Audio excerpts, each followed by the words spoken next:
Maestra, recibo un cordial saludo. Mi nombre es José David Díaz Hernández y hago entrega de la actividad 3.2, videos sobre las fases de la intervención educativa, de la experiencia educativa, investigación e intervención psicoeducativa.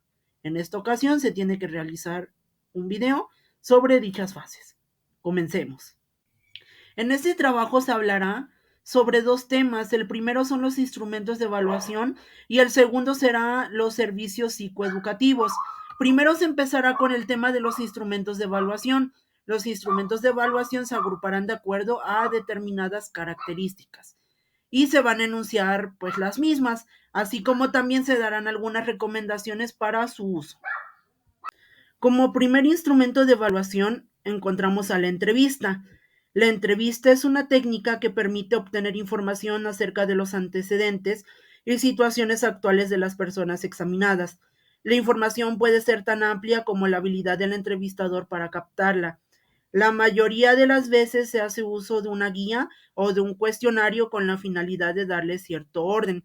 Además, se puede obtener información relevante al observar la conducta no verbal, la actitud hacia el problema, la apariencia personal, el tono de voz, el grado de ansiedad de las personas entrevistadas.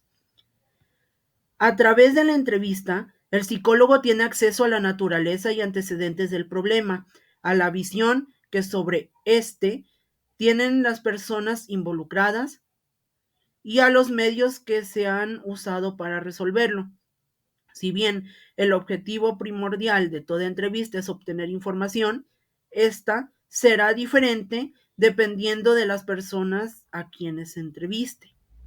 Por ejemplo, cuando se entrevista a los padres del niño, el propósito es informarse acerca del problema por el que se acude al psicólogo. Para ello, se aplica la historia clínica con base en una serie de preguntas acerca de aspectos como la problemática, la familia, la situación escolar, la historia de salud física, la historia de desarrollo psicológico, la situación socioeconómica. Para la realización de la entrevista con los padres del niño existen un gran número de formatos que el psicólogo puede aplicar o adaptar a sus necesidades. A su vez, la entrevista inicial con los padres sirve para aclarar todo tipo de dudas acerca del proceso del diagnóstico y obtener su autorización para su realización. La entrevista con los niños adquiere matices diferentes dependiendo de la edad, ya que no es lo mismo entrevistar a un alumno de educación preescolar que a uno que esté cursando los últimos grados de la escuela primaria. Por lo tanto, es necesario estructurar la entrevista considerando los intereses de las diferentes edades. Pero sobre todo, hay que tener cuidado en el tipo de lenguaje y de preguntas a formular. Independientemente de la edad, la entrevista con los niños busca acceder a su visión del problema, de las razones por las que es llevado a consulta y a sus intereses y expectativas. De igual manera que con la entrevista a los padres, existen formatos que pueden guiar al entrevistador. Muchas veces es de gran utilidad entrevistar a otros profesionales relacionados con el caso. La entrevista con el maestro proporciona información valiosa acerca de aspectos como la manera en que se presenta el problema en la escuela, las relaciones de los compañeros y maestros, la interacción del niño con su grupo de iguales. El análisis de la información obtenida a través de las diferentes entrevistas permite al psicólogo formarse una primera impresión del problema, así como de los factores que están en juego. A su vez, le sirve para determinar los instrumentos de evaluación que se usarán en las siguientes etapas del diagnóstico. Todo esto dependerá de la habilidad que muestre al realizar las entrevistas. Una entrevista mal conducida puede propiciar apreciaciones erróneas sobre el caso. Es por esto que el entrevistador debe establecer un rapport adecuado, mostrar interés por las respuestas, facilitar la comunicación a través de un lenguaje claro y apropiado, formular las preguntas pertinentes, manejar la situación de tal manera que se reduzca o elimine la tensión y ansiedad que se puedan generar.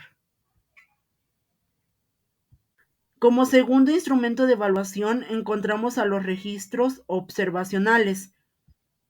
La observación es uno de los medios más importantes y adecuados con que cuenta el psicólogo para desarrollar su actividad.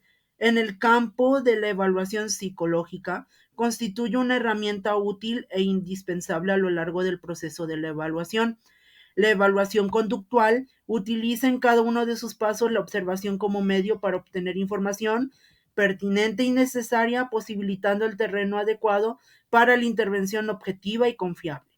La observación puede realizarse en escenarios controlados o naturales, hogar, salón de clases, proporcionando una muestra de la conducta del individuo y de su interrelación con otras personas, padres, hermanos, maestros, compañeros de escuela.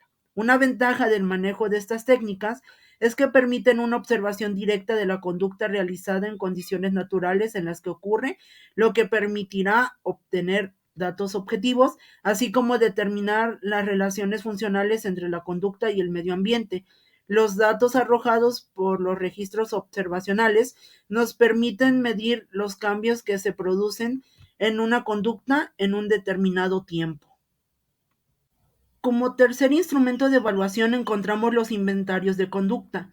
Los inventarios de conducta integran datos específicos en relación a la ejecución del individuo, a sus habilidades preacadémicas o académicas, sus conductas sociales, gustos, etc. Las escalas de desarrollo pueden considerarse como una muestra del comportamiento, ya que presentan un listado de las conductas que el niño debe ir adquiriendo de acuerdo a su edad en cada aspecto de su desarrollo. El cuarto instrumento de evaluación son las pruebas informales. Una prueba informal es un instrumento lo suficientemente estructurado como para evaluar los procesos específicos mediante la presentación de estímulos o preguntas, tomando como punto de partida el conocimiento que se tiene de las características de las áreas de desarrollo o académicas. El psicólogo explora las capacidades y habilidades del individuo a fin de valorar su desempeño sin necesidad de hacer referencias a normas o puntajes estandarizados. Dentro de este tipo de evaluación consideramos el método clínico de Jean Piaget, el cual permite superar las limitaciones de la observación pura y de las pruebas estandarizadas, en tanto permite acceder a la comprensión y explicación del pensamiento del individuo. Esto es factible porque la observación parte del uso de estímulos visuales y o verbales, cuya presentación varía de un individuo a otro, dado que el examinador sigue y explora su pensamiento de acuerdo a las respuestas que vaya obteniendo. Como señala Piaget 1981, este es un método que requiere del conocimiento del proceso de pensamiento, manejo de hipótesis y experiencia por parte del examinador. La ventaja de las pruebas informales consiste en que pueden elaborarse para situaciones específicas, proporcionando información que se liga de manera concreta e inmediata con el programa de intervención. Como quinto instrumento de evaluación encontramos a las pruebas proyectivas, las cuales se orientan hacia el estudio de la personalidad mediante la presentación de estímulos poco estructurados que al ser percibidos e interpretados por el individuo evaluado permite que refleje aspectos básicos de su funcionamiento psicológico. Estas técnicas se basan tanto en la teoría psicoanalítica que subraya la presencia de fuerzas inconscientes como en la teoría de la Gestalt, que propone una aproximación global al estudio de la personalidad. El sexto instrumento de evaluación son las pruebas estandarizadas, las cuales son instrumentos que informan acerca de la ejecución del individuo, comparándola con la ejecución de un grupo normativo a través de puntuaciones estandarizadas. Estas pruebas han constituido durante mucho tiempo la base del diagnóstico.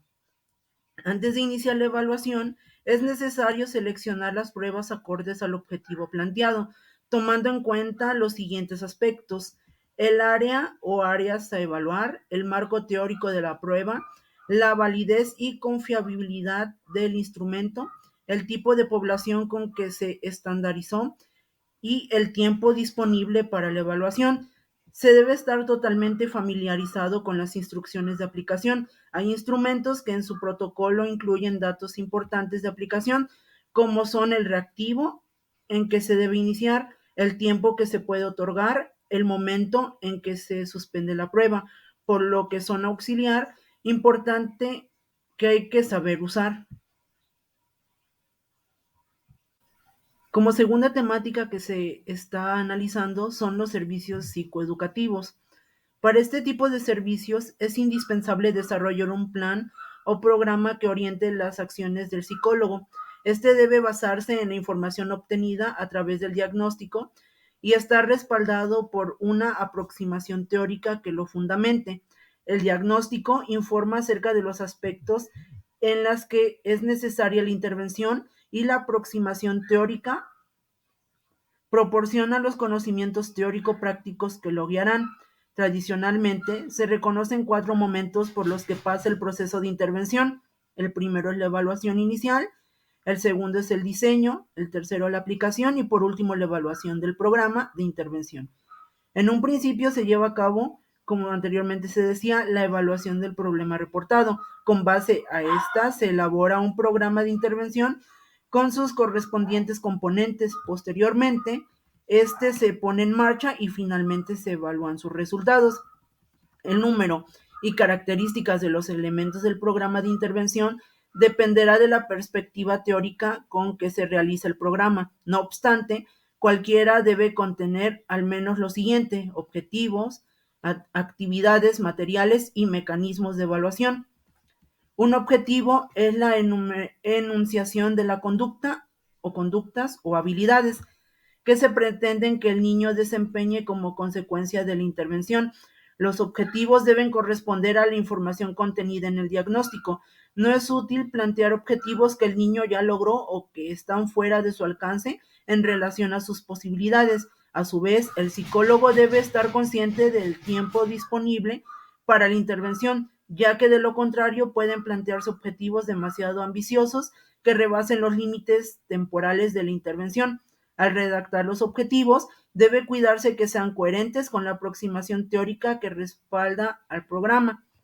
Otro aspecto a considerar es la generalidad y la especificidad de los objetivos. Algunos programas incluyen metas, objetivos generales, particulares y específicos. El grado de especificidad depende de las conductas que se pretenda abarcar. Sin embargo, muchas veces se elaboran listas interminables de objetivos que llevan a un excesivo desmenuzamiento de la conducta. Y en general es recomendable elaborar un objetivo por área y los objetivos particulares correspondientes. Conclusión.